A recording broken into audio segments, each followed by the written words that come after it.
भारत के न्यायपालिका के इतिहास में शायद पहली बार एक जज के विरुद्ध इम्पीचमेंट की मांग किसी घोटाले, भ्रष्टाचार या दुराचार के कारण नहीं, बल्कि एक दीपम जलाने के अधिकार के वजह से हो रही है। तमिलनाडु हाई कोर्ट के जस्टिस जी.आर. स्वामीनाथन 100 से ज्यादा इंडी ब्लॉक के सांसदों ने उनके विरुद्ध इम्पीचमेंट मोशन रखा। लेकिन प्रश्न ये है कि अपराध क्या है? क्या उन्होंने किसी से रिश्वत ली? क्या उन्होंने कोई कानून तोड़ा? या क्या उन्होंने संवैधानिक आचरण का उल्लंघन किया? नहीं, उनका अपराध केवल इतना है कि उन्होंने कहा, हिंदू परंपरा में दीपक जलाने का अधिकार सरकार मनमानी करके नहीं रोक सकती। तिरुप्पर-कुंद्रम एक प्राचीन तीर्थ जहां सदियों से कार्तिकेय परंपरा के अनुसार दीप जलता आया है। पिछले वर्षों में प्रशासन ने लॉ एंड ऑर्डर का बहाना बनाकर इसे रोका और इसी मुद्दे पर जस्टिस स्वामीनाथन ने आदेश दिया कि कोर्ट के पहले के आदेश और परंपरा के अनुसार दीप जलना चाहिए। यह आदेश न तो कोई नया अधिकार देता था, न कोई नया कानून बनाता था, यह सिर्फ वही लौटाता था जो हमेशा से था। लेकिन यही राजनीतिक हलचल शुरू हो गई। वो सांसद जो दशकों से ऐसे जजों को देखते आए हैं जिन पर भ्रष्टाचार के आरोप लगे, जिन्होंने सत्ता के दबाव में आकर फैसले दिए, जिन्होंने हिंदू परंपराओं को अंधविश्वास कहकर खारिज कर दिया, उन सब पर संसद कभी नहीं बोली। कभी अनुच्छेद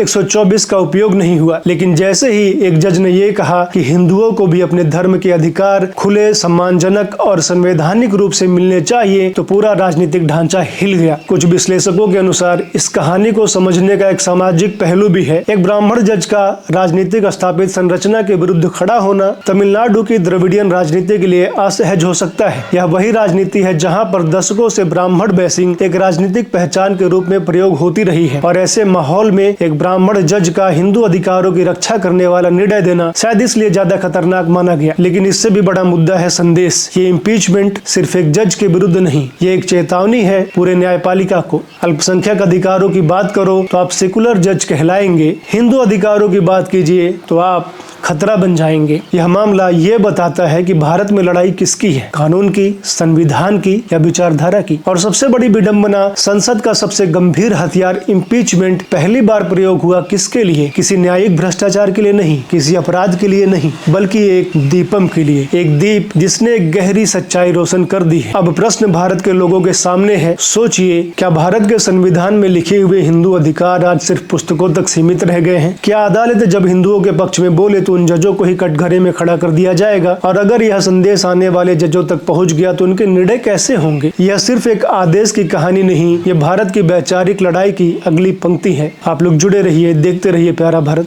धन्यवाद।